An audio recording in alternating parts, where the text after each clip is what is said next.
Me arrastraba por las calles buscando comida. Mataba perros y gallinas y, al atardecer, robaba el grano de los propietarios, pues era muy sigiloso. Así alimenté a mi madre, quien, a su vez, amamantó a mi pequeña hermana. Nunca culpé a mi pequeña hermana por la muerte de mi querida madre, ya que la niña le robó toda su fuerza.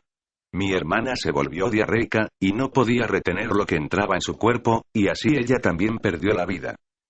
Acosté a mi madre y a mi hermana juntas y fui a buscar leña. Las cubrí con la leña y me escabullí en la noche en busca de fuego. Pronuncié una plegana para mi madre y mi hermana, a quienes tan profundamente amaba.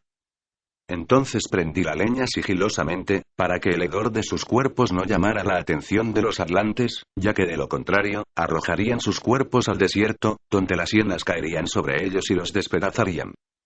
Mientras veía a mi madre y a mi hermana consumirse en las llamas, mi odio por los atlantes aumentaba dentro de mi ser hasta convertirse en un veneno como el de una gran víbora. Y yo era solo un niño. Cuando el hedor y el humo de la hoguera se hubieron esparcido por el valle, pensé en el Dios desconocido de mi gente. No podía entender la injusticia de este gran Dios, o por qué crearía a estos monstruos que odiaban a mi pueblo de esa manera. ¿Qué habían hecho mi madre y mi hermana para merecer la muerte miserable que experimentaron? No culpé al Dios desconocido por su incapacidad de amarme. No lo culpé por no amar a mi gente. No lo culpé por la muerte de mi madre y de mi hermana. No lo culpaba. Lo odiaba. No me quedaba nadie, ya que mi hermano fue secuestrado por un sátrapa y llevado como esclavo a la tierra que más tarde se llamaría Persia. Allí, este sátrapa abusó de él sexualmente para satisfacer sus deseos. Yo era un muchacho de 14 años con apenas carne en mis huesos y con una gran amargura dentro de mí. Entonces decidí batallar con el Dios desconocido de mis ancestros, lo único por lo cual sentía que valía la pena morir. Me propuse morir, pero con honor. Y sentía que morir a manos de un hombre era una manera deshonrosa de perecer. Vi una gran montaña, un lugar muy misterioso que se vislumbraba en el lejano horizonte. Pensé que si había un Dios, viviría allí, por encima de todos nosotros, así como los que gobernaban nuestra tierra vivían por encima de nosotros. Si yo pudiera llegar hasta allí, pensé, me pondría en contacto con el Dios desconocido y proclamaría mi odio hacia él y su injusticia con la humanidad. Abandoné mi choza y caminé durante muchos días para alcanzar esta gran montaña, devorando langostas, hormigas y raíces por el camino. Cuando llegué a la montaña, trepé hasta las nubes que ahora cubrían su blanqueada cima dispuesto a batallar con el Dios desconocido. Lo llamé diciendo: soy un hombre. ¿Por qué no tengo la dignidad uno? Y le exigí que me mostrara su rostro. Pero él me ignoró. Caí de rodillas y lloré con todo mi corazón hasta que la blancura congeló mis lágrimas. Cuando alcé la vista, contemplé lo que parecía ser una mujer maravillosa que sostenía una gran espada delante de mí. Ella me habló, diciendo: oh Ram, tú que estás destrozado en espíritu, tus plegarias han sido escuchadas. Toma esta espada y conquístate a ti mismo. Y en un abrir y cerrar de ojos, desapareció, conquistarme a mí mismo. Yo no podía volver hacia mí el filo de la espada y cortar mi propia cabeza, mis manos apenas alcanzaban la empuñadura. Sin embargo, hallé honor en esta gran espada. Dejé de tiritar en el intenso frío, y sentí calor. Y cuando volví a mirar al lugar donde habían caído mis lágrimas, allí había crecido una flor de color y aroma tan dulce, que supe que era la flor de la esperanza. Bajé de la montaña con la gran espada en la mano, en un día que quedó grabado en la historia del pueblo hindú como el terrible día del Ram. Un muchacho había ido a la montaña, pero el que regresaba era un hombre. Nunca más fui frágil, ni fueron débiles los movimientos de mi cuerpo, era un Ram uno en todo el sentido de la palabra. Era un hombre joven con una luz terrible a mi alrededor, y una espada mucho más grande que yo. A veces pienso que fui muy lento de entendimiento en aquella existencia, pues nunca me di cuenta de por qué la maravillosa espada me parecía tan ligera, y sin embargo era tan grande que 9 manos juntas no podían sostener su empuñadura. Volví de la montaña a la ciudad de Onai. En los campos de las afueras de la ciudad vi a una anciana levantarse y proteger sus ojos de la luz del sol para contemplar mi llegada. Pronto, todos dejaron sus labores. Pararon los carros. Relincharon las mulas. Todo se calmó. Cuando la gente corrió a mirar mi rostro, algo debió persuadirlos, pues cada uno de ellos cogió su humilde herramienta y me siguió hasta la ciudad. Destruimos Onai porque los atlantes me escupieron en la cara cuando les exigí que abrieran los graneros para alimentar a nuestra gente. Los atlantes estaban tan poco preparados para esto que los vencimos fácilmente, ya que ellos no conocían la batalla. Abrí los graneros para nuestra pobre gente, y después quemamos Zona y hasta sus cimientos. Nunca se me pasó por la cabeza el no ser capaz de hacerlo, ya que en aquel momento no me importaba vivir o morir, no me quedaba ya nada por lo que vivir. 1nt. La palabra inglesa ram significa carnero. Cuando la masacre y el fuego hubieron terminado, una gran herida seguía dentro de mi ser, ya que mi odio no había quedado satisfecho. Huí de la gente para esconderme en las montañas, pero ellos me siguieron a pesar de que yo los maldecía, los escupía y les arrojaba piedras. Ram, ram, ram, ram, cantaban, con sus herramientas de campo y el grano amarrado en trapos, llevando manadas de cabras y ovejas delante de ellos.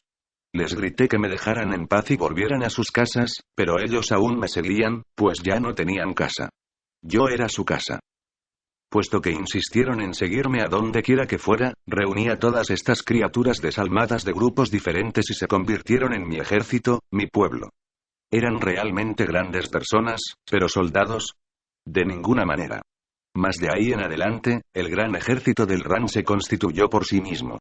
Su número, al principio, era de casi 10.000.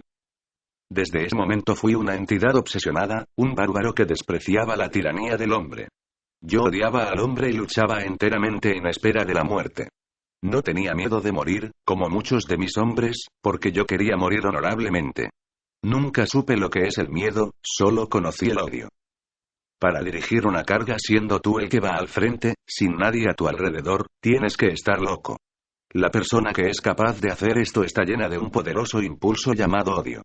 Así, yo era un espectáculo buscando ser derribado por el más noble de mis enemigos. Si tan solo ellos me hicieran ese honor. Y yo escogía a los más valiosos de mis oponentes para poner fin a mi vida.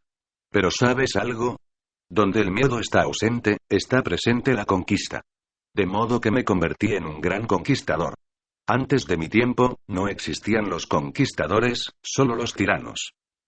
Yo creé la guerra. Fui el primer conquistador que conoció este plano. Hasta entonces, no había existido ninguna facción en guerra contra la arrogancia de los atlantes. Ninguna. Yo la creé. En mi furia y hostilidad y mi deseo de ser noble con lo que sentía, me convertí en lo que llamarías una gran entidad. ¿Sabes lo que es un héroe? Yo fui uno, en verdad. El héroe defiende la vida y pone fin a las injusticias de la vida misma, sin darse cuenta de que al hacerlo está creando una nueva injusticia. Yo deseaba acabar con todas las formas de la tiranía, y lo hice, solo para convertirme en lo que yo más despreciaba. De ahí en adelante, fui impulsado por el afán de dar muerte a la tiranía y de hacer más respetable el color de mi piel. Y de todos los lugares que sitiamos y las batallas, todas las tierras que cruzamos y todas las gentes que liberamos por el camino, uno a uno, mi ejército creció, y grande fue la leyenda del Ram y su armada. Yo era un imbécil, un bárbaro, un bufón, una entidad ignorante y aclamada por su salvajismo. Y durante los 10 primeros años de mi marcha hice la guerra a inocentes y me abrí paso arrasando e incendiando muchas tierras, hasta que fui atravesado por una enorme espada.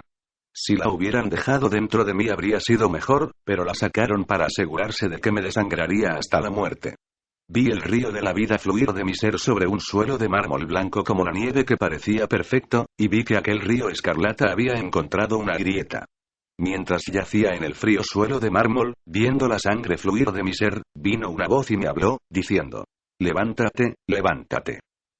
Alcé mi cabeza y apoyé las palmas de las manos. Después empecé a flexionar las rodillas. Mientras levantaba mi semblante para que mi cabeza estuviera firme y erecta, levanté mi pie izquierdo y lo estabilicé. Entonces, juntando toda mi fuerza, puse mi mano sobre mi rodilla, mi puño cubriendo mi herida. Y me levanté. Al ponerme en pie, con la sangre brotando de mi boca, fluyendo por mis dedos y bajando hasta mis piernas, mis agresores, que ahora estaban seguros de que yo era inmortal, huyeron. Mis soldados sitiaron la ciudad y la arrasaron. Nunca olvidaría la voz que me hizo levantarme, que me salvó de la muerte. En los años que siguieron, busqué el rostro de aquella voz. Me entregaron a la corte de las mujeres de mi ejército para que me cuidaran. Tuve que soportar las pócimas pestilentes de grasa de buitre que me ponían en el pecho. Tuve que obedecer sus órdenes y ser desvestido ante sus ojos. Ni siquiera podía orinar ni arrojar el excremento de mi ano en privado, todo lo tenía que hacer delante de ellas. ¡Qué experiencia más humillante! He proclamado hasta el día de hoy que aquella grasa de buitre no era para curarme. Era tan espantosa que el respirarla me mantenía vivo. Durante el período de mi cura, gran parte de mi odio y mi orgullo sucumbieron ante la necesidad de sobrevivir. Mientras me recuperaba de mi horrorosa herida, y no